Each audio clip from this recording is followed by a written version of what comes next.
الله الرحمن الرحيم كلنتي وعنا وناكسن داودياشا قيمها iyo qadarinta mudan oo ku soo dhawaada barnaamijka hadalaynta toddobaadka oo aad ka daawataan telefishinka Som News TV studio-giisa magaalada Muqdisho.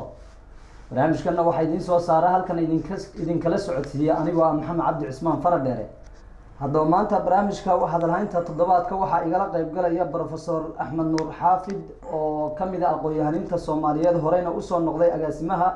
wasaaradda ganacsiga ee dowladda federaalka Soomaaliya. arinta aan maanta ku falanqeyn doono barnaamijkana waxa ay tahay nidaamka federalismka iyo sidoo kale habka ay dowladda federaalku u dabaqdo maamul goboleedyada iyo arrimaha siyaasadda ee taagan. arintaas ayaan insha Allah diiradda ku saari doonaa. ugu horeyn professor ku soo dhawo telefishinka Som News TV. waa dhawahay aad iyo aad baad u mahadsantahay. waa hagaag sidaad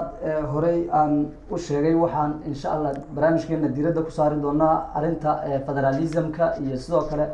xiriirka maamul goboleedyada iyo dowladda dhexe. bal haddii aan si guud marka hore u fiirino bal sidii loogu talagalay ama habkii ugu wanaagsanaa oo ay dowladdu way u martay ma isleedahay arinta maamul goboleedyada. waa mahadsantahay su-aal fiican weeye. aan ku bilaabo horta inaan ummadda Soomaaliyeed halka ka salaamo wixii af Soomaali ku hadla oo i dhageysta. waxa weeye horta inaanu salka ka soo bilowno weeye. maxaa federaalka inoo keenay markiisa horeba dowlad baynu ahayn 60-keen oo xornimada qaadanay. dhibta u badan oo jirtay waxay ahayd dowladda aynu gacanta ku dhignay oo lagu wareejiyay dadkii xornimada doonka madaxdeena u horeysay Aadan Cabdulla Cismaan iyo Cabdirashiid Cali Sharmaarke iyo rag la shaqeynayaba. waxay ahayd dowlad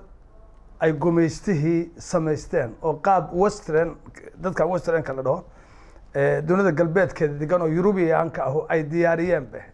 qaab inaga asalkeennii iyo diinteenii iyo dhaqankeennii ku soo bilowday oo dowladeedu aan dhisanay ma ahayn. dimuqraadiyaddii u horeysay oo Afrika baynu noqonay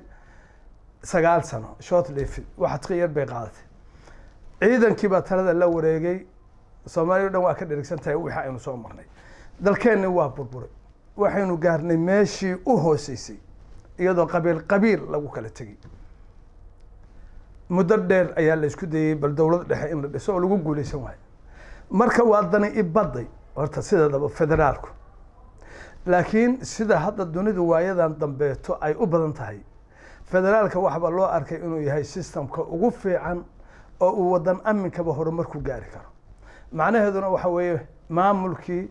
oo la dhaadhiciyay oo la daadijiyay oo la gaarsiiyay localkii oo dowladda dhexe awoodii ay lahayd loo qaybiyay 3 darajo. tii sare oo joogta, dowlad state oo jirta iyo dowlad hoose oo local government la yiraahdo. inta hore si fiican buu u shaqeynayay. xasan sheekh baa ugu dambeeyay oo galmudug iyo ku guuleystay iyo Hirshabeelle inuu Israaciil Jubbalandna uu la toostoosiyo. qolyaha konna bilowgii si loo soo dhaweeyay fursad ay heleen cid heshayba ma jirin. laakiin xoogaa hadalhayn badan ayaa bilaabatay sanadkii u dambeeyay oo ku saabsan sida ay u maamulayaan statuskii ayaa aad iyo aad hadalhayn loo hayaa. dadkana ay u arkayaan inayan ahayn sidii habboonayd. waan gartay aad baad ugu mahadsan tahay sharaxaadda aad ka soo bixisay nidaamka ama wadooyinka ay dowladnimada loo soo maray ee haatan talisa. intaan markaan kaga gudubna su-aal aan hore u weydiiyey wasiirka hore ee federaalka wasiir Juxa oo ahayd federalismka haddii aan ku weydiiyo oo dabcan uu isagu si kale uga jawaabay. bal haddii aad akhriday nidaamyo badan oo federalism la qaatay bal dadka Soomaaliyeed ma u sharaxi kartaa nooca federaal ee la qaatay marka hore.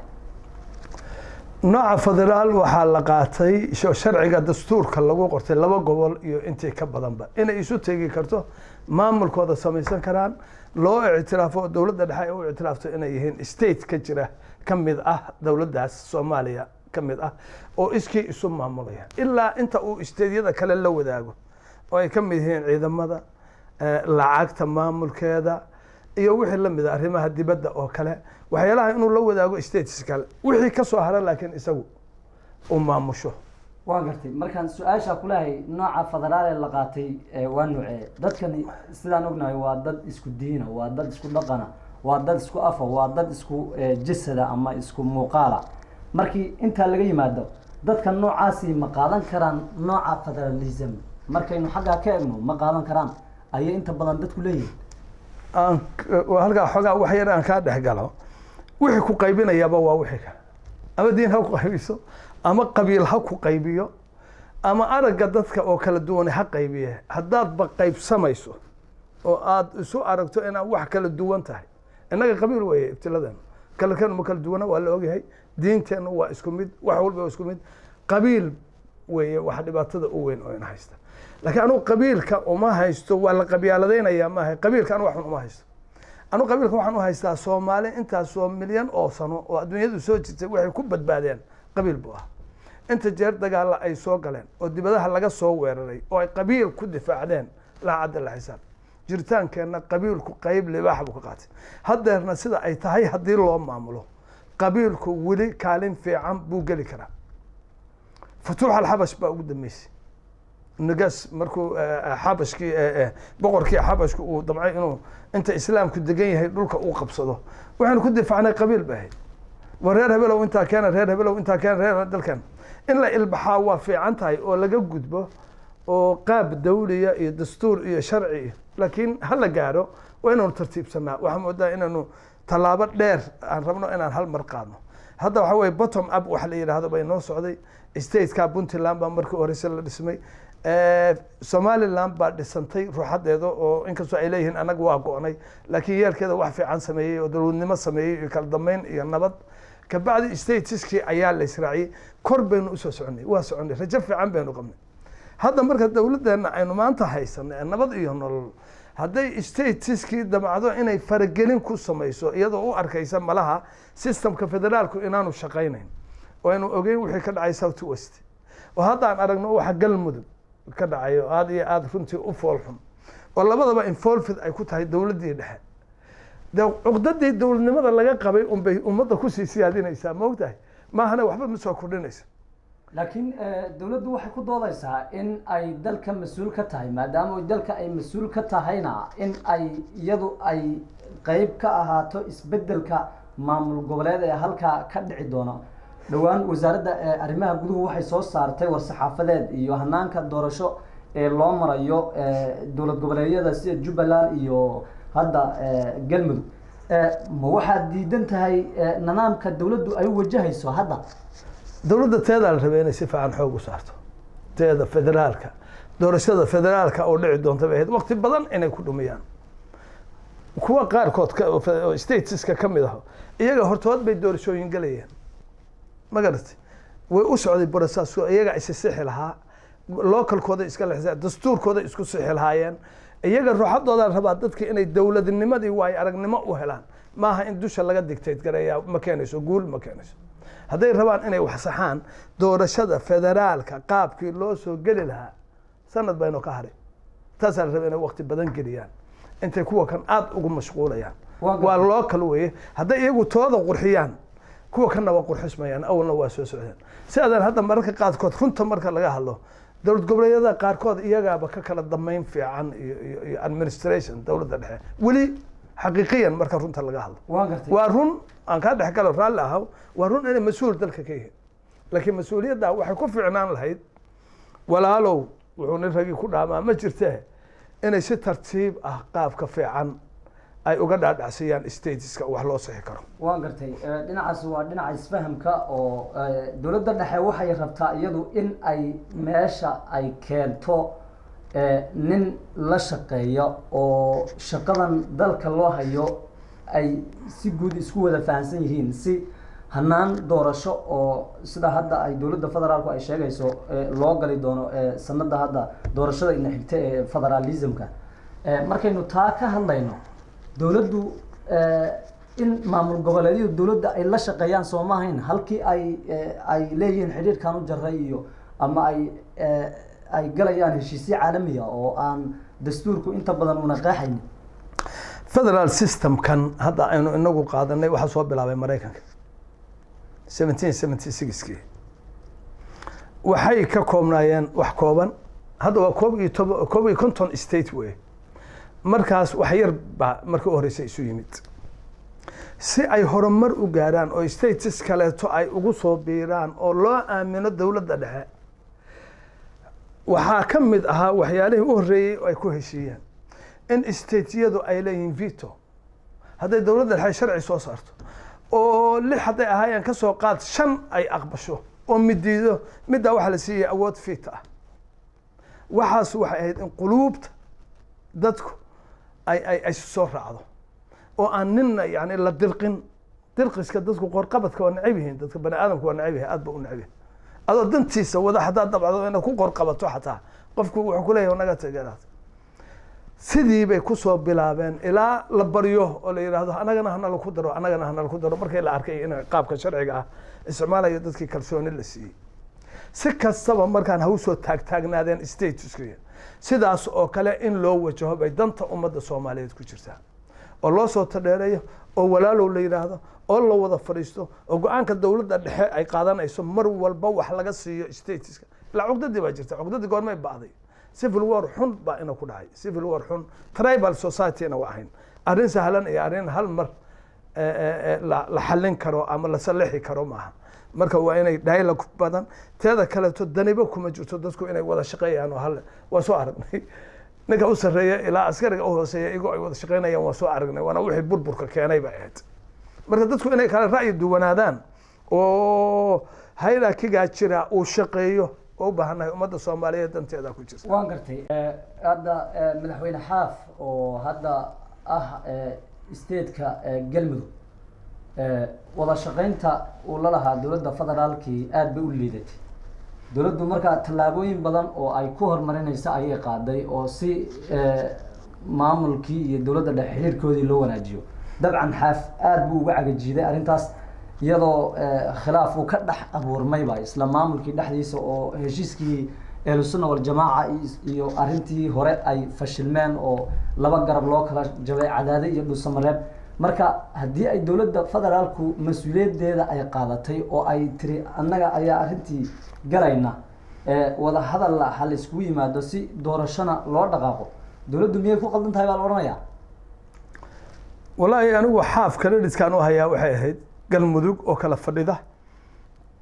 inuu u bilaabo wada hadal jabuuti inay heshiis ku soo gaaraan in caasimadii lasoo dego in ay wada shaqeeyaan ahlu sunna iyo galmudugtii markaa dhisnayd in qaabkii la isku daro barlamaankii la isku daro hal state oo soomaaliyeed oo maamule oo loogu hagaago meeshaas inuu dhismo aad iyo aad baan u taageersan arrinta iyaga iyo federaalka ka dhexaysa hay-ada dowladda ka mid a baa qaabilsan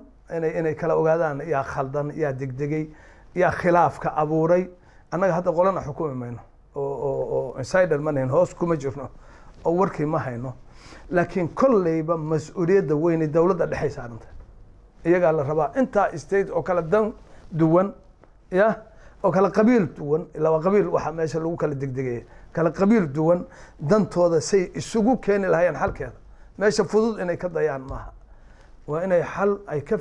fekereen oo diib ah inay doonaan mas-uuliyaddu iyaday saarantay hadda galmudug hadday kala daadato yaa fargeliyey dowladda dhexe ceebta dowladda dhexe qaadaysa galmudug ma qaadayso haddii iyaga ay u dayn lahaayeen odhan lahaayeen walba dhibtiina xalista ya dee awalba wa iyaga isu tegayay oo xalisan lahaa ayaama hays jiitaan laakiin xalku waa imaan lahaa dastuurkooda iyagoo isticmaalay go-aamada wasaaradda arrimaha gudaha ee ay ku salaysan jadwalka doorashada inay u hoggaansamaan sooma ahayn maamulku arrimaha gudaha oo federaalka waa ina la shaqeeyaan waa ina wuxuun sida loo wajahayo ay isla gartaan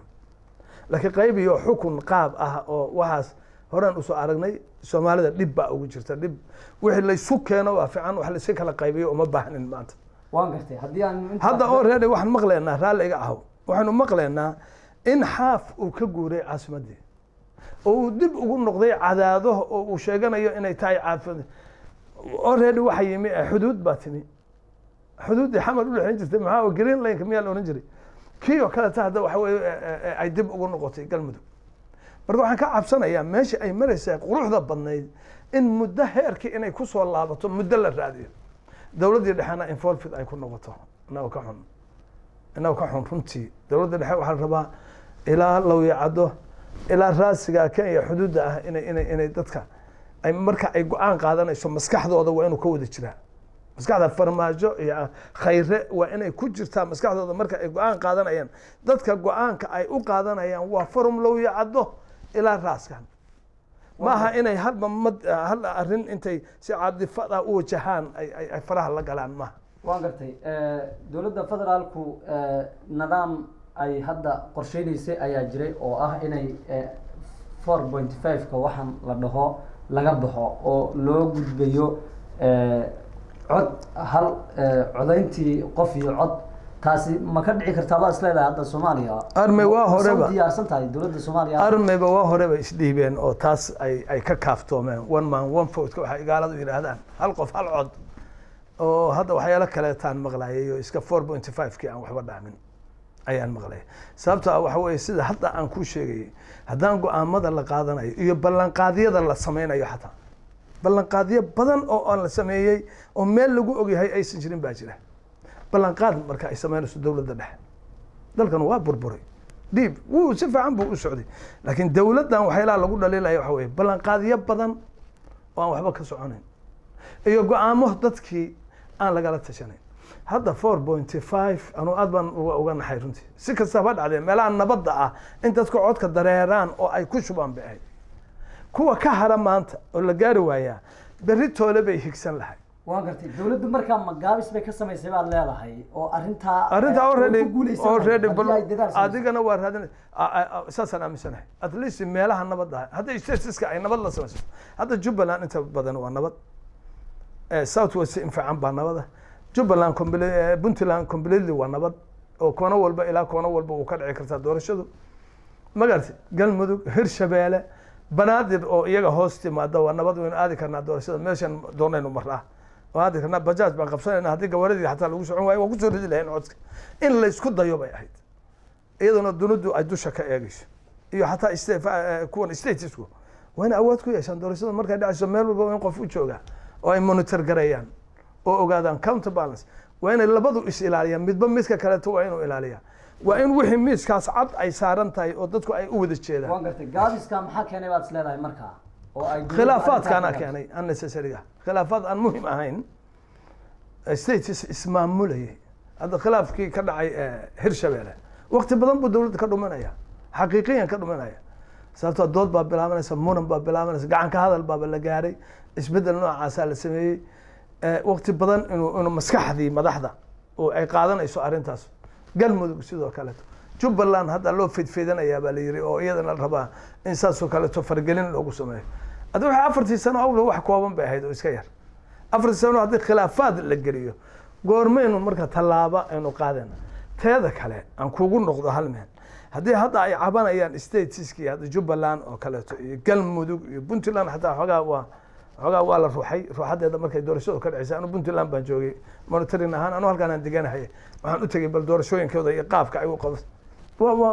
waa la gelgelay dowladda dhexe way gelgashay hadda Somaliland oo la rabay in gacmo furan loo fidiyo oo la yiraahdo walaalayaalow wadahadalladii la bilaabo see u soo dhawaanayaan kuwii jiray baaba la ruuxayahay oo la gelgelayay marka nidaam kala fogaansho ayaa muuqda leedahay anu kale dareen bay kale hadda shakhsi baan ahay laakiin aniga sidaas si igala fiican baan u maleynayaa dowladda dhexe bay ahayd inay u wajahdo stateska aad baad umahadsan tahay intaas barnaamijkii ayaan ku guda jirnaa hadalaynta toddobaadka oo uu marti noogu yahay professor Axmed Nuur Xaafid haddii aynu bal dhinaca aan u laabano Jubbaland iyo Axmed Madoobe iyo doorashadan Galmudug la rabo iyadana inay ka qabsoonto iyo hawlaha dowladda federaalka hadda hor yaala arrinta la xiriira laba arrimood sidee baa la isku waafajinayaa baa leeyahay labada arrimood oo kala ah haddii dowladda federaalku ay nidaamkii doorashada ee maamulka ay la wareegto eedayn baa ka imanaysa dhinacii shacabka oo waxaa la leeyahay dowladdii federaalka ayaa waxay keensatay qof haddii maamulkii arrintii la wareegana qofkii maaragtay stateska madaxweynaha ka ahaa ee waqtigaa sii tegaya hadduu arrintii la wareegana iyadana waxaa la leeyahay qof maamulkii uu watay oo dowladdii federaalka eedayn baa ka imanaysa marka sidee bal labada eedaymood looga bixi karaayo nidaam heshiis lagu yahay oo doorasho uga dhici kartaa labada maamul markii hore ahayd in lagu soo bilaabo qaab oo lagu heshiin karo oo yani hadalka xataa toonka lagu wada hadlayo baa dadka rag isu soo jiida magarta markii hore haddii hadda ay noqotay qir iyo qir ana waxaan qabaa dowladda dhexe wixii technica ah wixii advice ah oo ay ku kordhin karaan hadda kii galmudug baan arkaynay tii south west baan aragnay wixii dhiigba ku daatay jubbaland oo 2 jeer baan tegey nabad aan innaba caadi ahayn oo meelna aan ka jirin Soomaaliya kale baa ka jirta inta dawladdu ay joogto nabad aan meel kale ka jirin baan ku weeray ya ayaa ka jirtay intii haddii khalkhal la geliyo dawladda dhexe ha xisaabtanto oo maanta jirta dawladda dhexe oo maanta jirta ilaa isbedelayay say kuwa kanba isu bedelaan bay kuwa stateskuna isu bedelayaan ana waxaan qabaa dawladda dhexe xogaa ha gaabsato ha ka gaabsato stateska tooda ha saxeen arrimaha dibadda intay ku ordayaan arrimaha dibadda bay nala faragashadeen oo xaggay aadeen wartan guduhu yay ina ka daadan tii gudaha waxa kala daadanaya tan gudahana inoo muhiimsan inaga bal dibadda waynu gaari doonaa innagii horta gudihii inaynu isqaadanno oo hal xoog oo wada socda oo hal meel u socda inaynu noqono cid dibadda inoo ka timi oo ayna jiri kartaa ma jirto markaasuna arrimaheena dibadda markaas aynu xoogsanayna iyo maalgelinteena iyo waxaan imaan horta inagu aan isqaadanno inaga waa isqaadan lahay dhinaca galmudug iyo jubbaland markaan tusaale ka hadlayno dadku isku si uma arkaan labada maamul goboleed oo axmed madoobe markaan eegno waa nin maamul halkaa ka jira weeyaan waxa uu isku dubaritay ciidamo xidhiidhka ka dhexeeya federaalka iyo isagu aada buu xun yahay marka doorashaa ka dhici doonta musharaxiin badan baa jiray oo xataa axmed madoobe u diiday inay kasoo degaan nidaamyo badan oo isaga u gaara oo habka doorashada ee ka dhici doonta jubbaland ayuu isagu samaystay bal sidee baad isleedahay dowladda federaalka iyo maamulkaasi way uga wada shaqeyn karaan inay doorasho ka dhacdo magaalada Kismaayo waxaan laga wada shaqeyn karin horta ma jiro waqtigu inuu ku yiraahdo hadda waa dhici kartaa iyo intii hore isjiid iyo muran baa ka qaaday waqtigu waa soo gabaabsi haddeer laakiin still waxaan qabaa anigu wali xiriirkoodina ma fiicnaa ku darsaada xiriirkana waa laga dhex shaqeyn karaa states kala jira meel badan bay dawladdu mari kartaa states kale ay u cawaansan kartaa haddii wanaag la rabo meel laga bilaabo lama waayo haddii wanaag la rabo marka labada dhanba inay goodwill waxa ay gaaladu yiraahdaan niyad sami la yimaadaan wada fariistaan sidii waxa loo toosin lahaa inta badan maamulka doorashooyinka states waxa la state federaalka shaqo kuma marka hore aan ku sheegay tooda ha saxeen toodii baa dadku one man one vote la sugayay doorashadii aan lahayn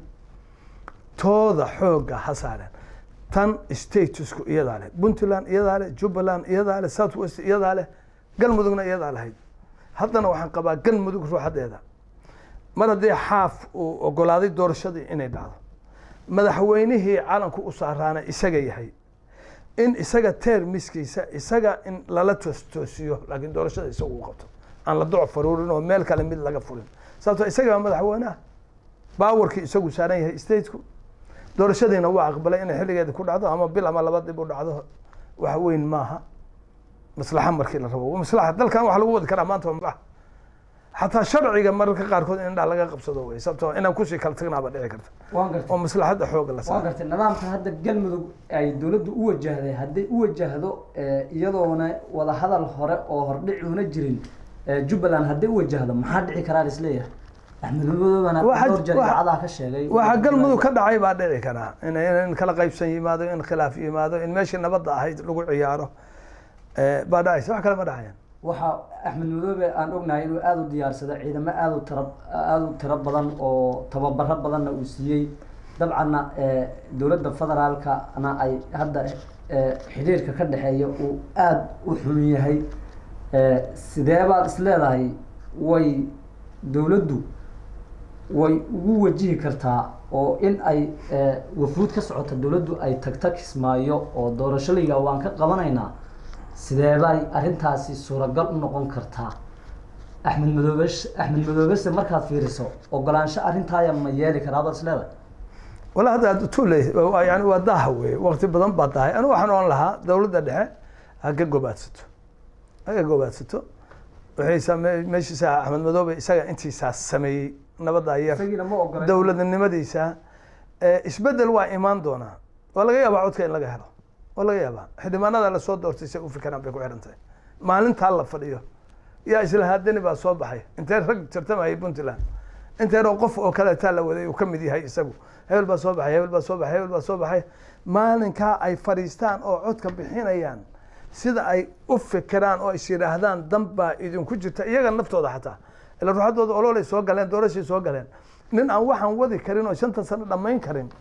dooran mayaan waxyaalo badan bay eegayaan xilligaa maskaxdoodu go-aanka ay qaadato bay ku codeynayaan marka hal la daayo waxaa lala toostoosiyo wixii la toostoosin karo oo tala ah oo bahalka iyo stages kale ha loo maro haddii la rabo laakiin aan waxaan qabaa dowladda dhexe inay xoogaa ay kasoo gaabsato xoogaa kasoo gaabsato ka urursato waan gartay aad baad mahadsan tahay bal haddii aynu arrintaas maamul goboleedyada halkaa kaga nimaadno haddii aan usoo noqono dowladda dhexe iyo waajibaadkii saarnaa ee laga rabay in dowladdani hadda ay hormariso oo ay ka mid tahay qabyatirka dastuurka oo in la qabyo tiro oo kumeel gaarka laga saaro arrimahaas dowladda maxaa caqabado oo ka hor yimid baad is leedahay inay ay arrintaa maaragtay meeshii la rabay ay gaarsiiso wallahi waxaan u malaynayaa khilaafyada aynu sheegnay dee shanta la galeen oo statiska ah oo iyagu ay u fikireen status xubno iyaga la shaqeynaya markii hore federaalka ahaan jiray inay stateyada si ay u noqdaan si rishafal oo kale dad ay iyagu magacaabayaan inay geystaan taasoo dadku dareensan yihiin ummadda soomaaliyeed ay dareensan tahay intaa ha ogaadeen ummadda soomaaliyeed way dareensan yihiin dowlad oo dad yasmaan ah ma rabaan aan wada shaqeynana ma xuma hadda nidaam haddii aan wada shaqeyno xeer ku dhisan iyo isqancin baynu rabnaa maahe aan wada shaqaysanna way noqonaysaa haddii kale aan wada shaqeyno maaha anigu waxaan qabaa aan wada shaqeyno bay soomaaliya ku hagaagi karta ya laakiin aan wada shaqeyno aniga amarka iga qaado oo state haddaa tahay waxba ka duwanaan mayso goboladii hore sidii ay u jireen waagaynu ahayn centralizedkeeni marka aan iskaa noqono dowladdeennii dhexe waan gartay madaxda tan kaleeto laakiin dowladda dhexe iyagaa iskood uga gaabiyey oo I think dastuurka oo kale in la qabyo tiro waxa oo guddi in la saaro oo dadka la shiriyo oo referendum la qabto arrin waxay ila tahay aniga ra'yigayga dowladdu ay ka bixi kartay bay ahayd heerkii ay joogtay dowladda waa la soo waday rag baa ka soo shaqeeyey meel fiican bay maraysay meel fiican baa loo keenay labadan nin ay ka sii ambaqaadi karaan marka hadday wiilkii la imaan lahaayeen niyaddii hadday la imaan lahaayeen maanta waxaan u malaynayaa dastuur xataa loo codeeyey majority-ga soomaalidu ay u codeysay baynu haysan lahayn laakiin way ka gaabiyeen maxkamaddii sare baan weli dadku kalsooni fiican ku qabin oo sidii la rabay ay leeyihiin looma dhisin maxkamadda dastuuriga ahayd lamaba dhisinba lamaba taabanba barlamaankii iyo madaxweyneha xafiiskii madaxweynaha iyo dowladdii khayre way isla shaqeynayeen baa laleeyahay kulli jantay isla qaadeen oo waxay iscontrolaya ama iscanaananaya ma jiraan marka walaa sanadka dambe aniga niyadaydu aad uma falfalaxsanaa runtii haddayan dib intay u fadhiistaan ayan tashan dowladdan dhexe ayan odhan warqaabkii hore 2 sano igaga dhumay oo shaqeyn waaye maxaynu yaallaa see sanadka dambeeto ya waan gartay laakiin caqabada dowladdu ay ku doodaysa arrintan ka hor taagan baa waxa ay dowladdu leedahay waxaanu rabnaa meesha ama maamul goboleedyada inaanu geysano rag nala shaqeeya oo dowladda macni madaxda ugu sareysay dowladda xidhiidh dhow la leh sida hadda maxay hadda markaa macnawiyan lafta gareen oo hadda aynu ognahay in ay dowladdu geysay nabad iyo nolol si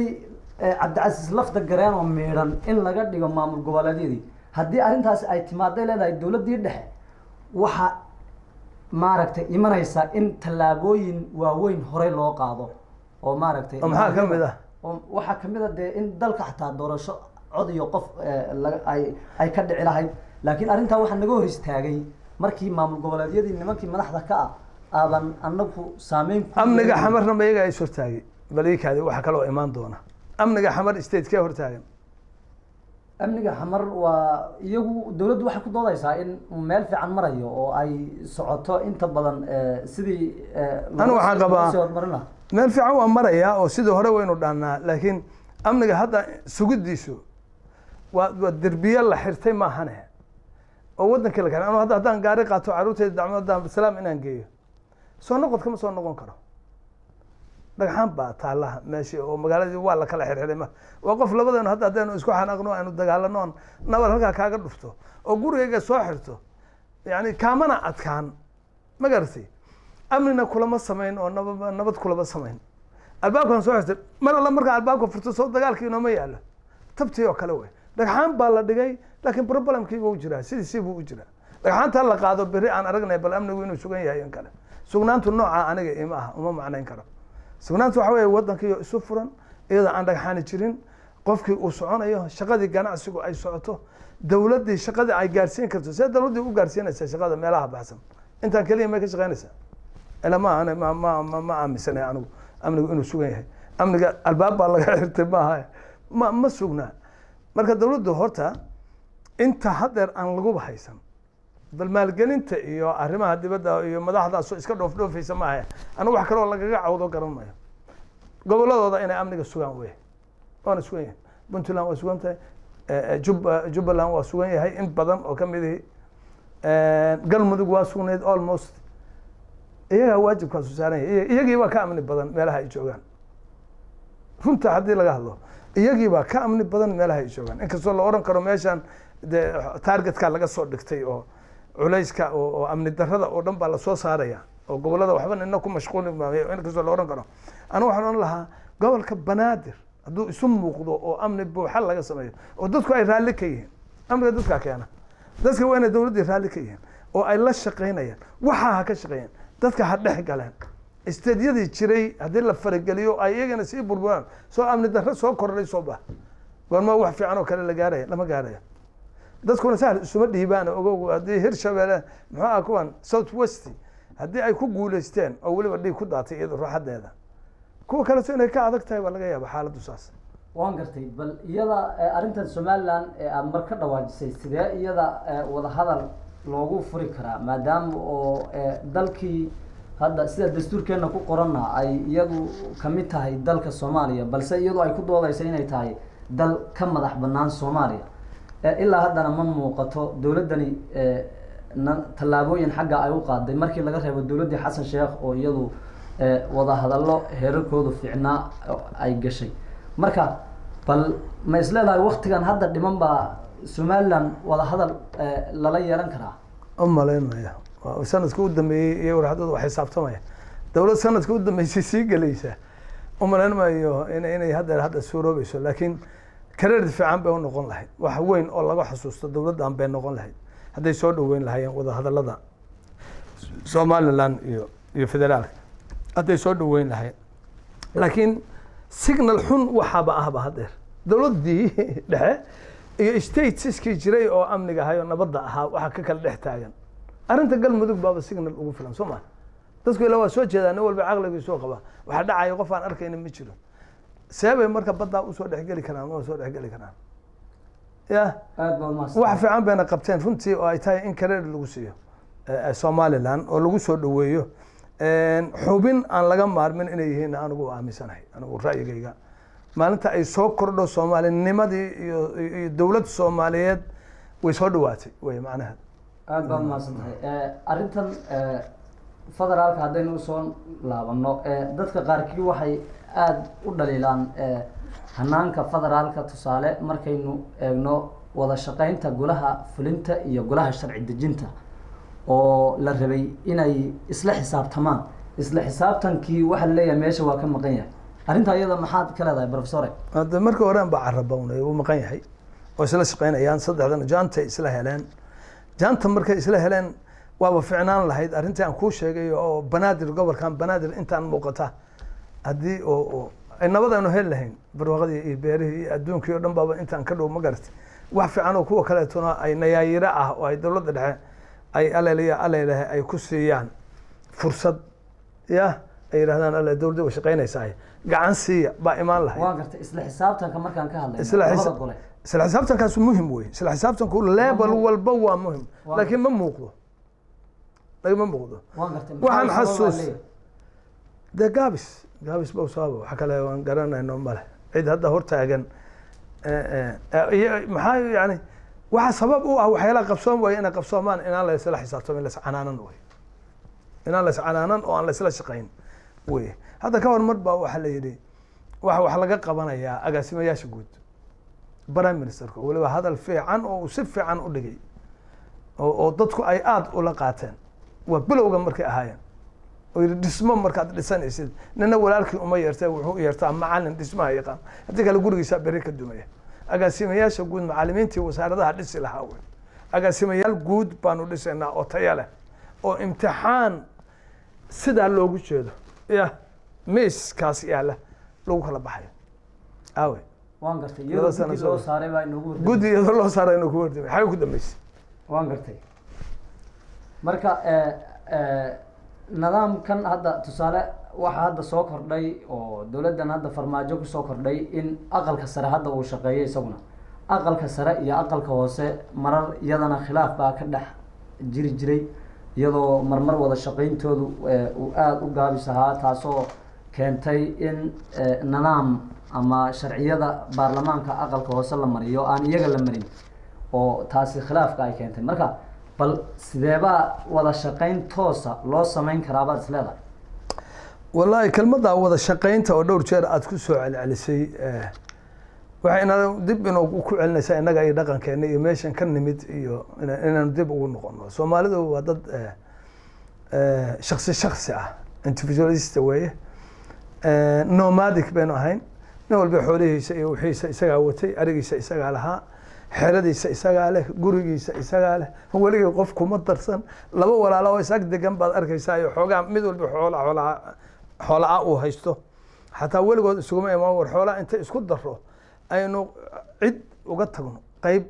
oo labadeena faamilka wiilasha iyo gabdhahana qaar aan waxbarasho u dirsano ama magaalo u dirsano shaqo magaalo aynu barno xataa heerkaa maynaan soo gaarin gaala aynoo timi maamulo ay waxbay inoo sameeyeen waynu ka caroonnay oo inay diinteena baabiinayaan baynu arkayno ina ka danaysanayaan oo dalkeena raranayaan xornimaynu dhalinay dowladda wasaaran ama tii bay dib ugu noqonaysaa meel walba wax tusaale ku ah meel walba ood aragto waxaad arkaysaa waxba isla shaqayn waayaya waxba isla shaqayn dhiiggeenaanay ku jirin dhiiggeena marka meesha aan kuleeyahay waa inay dowladda dhexe saburtaa oo tartiib dhagax saar ya tartiib ay kusoo dhistaa dalkan hal mar wax lama sixi karo hal mar wax lama sixi karo tallaabada qaadaa tallaabo negative oo ku xigta bay keenaysaa tartiib marka ummadda waa in la baraa qaabka dawliga ah wax isku darsiga public good waxa la yiraahdo oo ummadda ka dhaxeeya sida loo maamulayo dadkii shaki baa ku kala jira xogaa civil war baa inuu ku dhacay xaraar oo dib u heshiisiintii la wado dadku isu dhex galo waxyaalaha dadka heshiisiiya oo maansooyinkii iyo murtidii iyo wixii dadka isu soo qulubtooda isu soo duwi lahaa kor loo qaado sportiskii kor loo qaado qolo walba loo madaxweyneyo la yidhahdo meeshiina idinkaa xogta annagu dowladdii dhexe baanu nahay xaggaasaan ina ka saxina xaggaan ina ka tirinayna xaggaan ina ka qabanayna hawsha wada sifa loo madax salaaxo bay ahayd maahane in haddeer wixiiba chaos laga dhigo oo ay buuq dhasho aniga u malayn maayo inaynu ku gaareyno meeshaan u soconaa meeshaan u soconaana waa meel dheer dadku ma aha wax hal dowladu ay gaari karto waan gartay nabad iyo nolol hadday iska dhaadhacsiyeen afartooda sano inay ku xallin karaan problemka soomaaliya ka jira waxaan u malaynaya waxyaalo badan oo ay khaldayaan waxa u geynaya aaminaada ay aamineen inay afartooda sano wax ku sixi waan gartay axmed nur xaafid adigu waxaad ahayd qof qurba jooga oo qurbaha muddo dheer ku maqnaa inkastoo marna aad ahayd agaasimaha wasaaradda ganacsiga dowladdii cabdullaahi yuusuf haddaana qaldanayn iyo sheekh shariif iyo sheekh shariif baad ahayd bal intii siyaasadda soomaaliya aad kulba u korgelaysa ama aada wax ka qoraysay waxyaabihii kula la yaabka badnaa ma noo sheegi kartaa wallaahi waxyaalo badan baa iska yaab badnaa laakiin waxay aniga isoo maray sheekh shariif baan anu isagoo dowladda joogaan mar dib ugu noqday australia waxbarasho kororsi baan dib ugu noqday maalintii doorashadu timi marka xasan sheekh oo aan la aqoon cid taqaanay xasan sheekh ma jirto laakiin sheekh shariif uu soo shaqeeyey in badan buu soo shaqeeyey jawhar buu ka soo shaqeeyey xamar buu yidhi maxaakiimta buu ka soo shaqeeyey nabad baa ka jirtay aduu si kastaba ha u dhacday madaxweyne soomaaliyeed buu anigu aan aada taageero ugu ah aan aaminsanaa ninkaas yacni qofka xataa hadalkiisu hadduu yahay waxa qofka oo soo jiidanaya oo aan naxli lahayn xataa waa wax qofka madaxweynehana siisa waxaa rabaa quluubta dadka inuu dego ninkaas wuxuu ahaa ninka ilaa low yacdo ilaa raasiga aan kuu sheegay camboni qof eed hadal maalin uu yiri naxri u samaynayaa ma jirin madaxweyne shaqadiisa taasaa ugu muhiimsanayd nin concession ogol buu ahaa oo statiska inuu wax u ogolaado maamulka inay intooda ay qaataan ayuu ahaa doorashadii dhacaysay markaa ilaa 30 nin baanu isugu nin oo meesha degan oo rag wada laalaag ah aniga iyo intii kala noqon anoo Sheekh Shariif baan u tirinay runtii wax yar baaba lagaga helay horta aad buu u sigay kowdhe laakiin niman la aqoon in ay dadkii Australia joogay oo ila joogay oo anaga aan ku akhriyayo inay laba saf iga soo horjeeda ay noqdaan oo ma qaan sababta ay u noqdeen iyagoo yani waa aniga iyo inta kala ku Australia inay dadkaas ku noolaayeen Soomaalida markaa waa dad inay wax bedelaan qofkii soo jiray bay iska nacayaan oo maaha dad leh war wax fiican baa bilowday hasii socdeen hal la wado yani kuma jiraan marka Soomaalida waxa ila yaab badan say isbedel caadifi ah u jecel yihiin inay sameeyaan waan meel gaarin أي شيخ شريف برلواد إن أكو أركو يسوي صحة سو تاين إسمعنا أنا أرجع ولي إسمعنا أنا قانو يا مدحوين ها أنا سمعنا ها يعني إسمعنا قارن حول بدن ويا ولد مركا حول آد بدن با ولد يسوون هنك يسوي قارسي يسوي معه وأنا كساركم الجاركي تيسي بعيد سمع وانقرت أنتوا وقفتوا وما ما عيد قبتي ما شفتوا عقبت وين بصور نفسي دورني ماذا بعد ما سنتهاي وح talooyina ama tusaalooyina oo aad islahayd dadka Soomaaliyeed waad u gudbin kartaa ma jirtaa ugu dambeyntii warashii hore oo badanna waan ku iri war qofkii dhimbil halka taala ku soo gubtaa waa axmaq khaladaad isku mid ah baynu intii aynu jirnayba aynu galeynay aynu ku jirnay oo aynu dhaafi weynay xalalkuna waa muuqdaan meeshii la doono laga doono qabiilka laga doono hadii la doono laakiin xal ummaddu waa gaari kartaa inagoo degan hadaynu isu nimaadno oo arrimaheena ka wada hadalno oo khaladkii xagga ka dhacay aynu ka dhigano darsi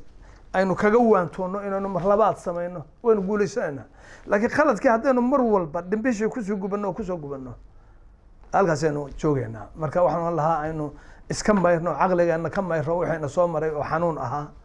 dalkeena iyo dadkeena sidaynu u badbaadsan lahayn aynu ka talino oo ka tashano waa hagaag daawadayaasha qiimaha iyo qadarinta mudan oo intaas ayaan ku soo gabagabeynaa barnaamijka hadalaynta toddobaadka oo aad ka daawanayseen telefishinka Sum News TV studio-giisa magaalada Muqdisho barnaamijka waxa idin la socodsiinaya aniga Maxamed Cabdi Cismaan Faradheere waxaan igala qayb galay Professor Axmed Nuur Xaafid oo hore u soo noqday agaasimaha wasaaradda ganacsiga dawladihii ku meel gaarka ahayd sida dawladii Sheekh Shariif iyo dawladii Cabdullaahi Yuusuf هذا يوم ما صنت هذا يوم